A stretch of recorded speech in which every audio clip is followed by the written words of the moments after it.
விளையாடுறியா நீ? வாங்க அம்மோ அம்மோ வா வா வா விளையாட்டு போதும் ஒடியா வாடி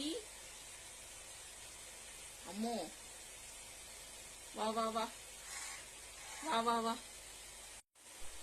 விளையாட்ட பாருங்க. அங்க வந்து எப்படி விளையாடுறது பாருங்க. அந்த ஒயர் ஒண்ணு தொங்கும், அது வந்து கிட்டக வந்துட்டு இங்க பாருங்க, கிட்டக வந்துட்டு அப்படியே சாப்பாடை கொத்துற மாதிரி போய் விளையாடும். இந்த சண்டைக்காரி தான் இவ்வளவு சேட்டையும் பண்ணுவோம். அழகா கியூட்டா. ஒய் வா அம்மோ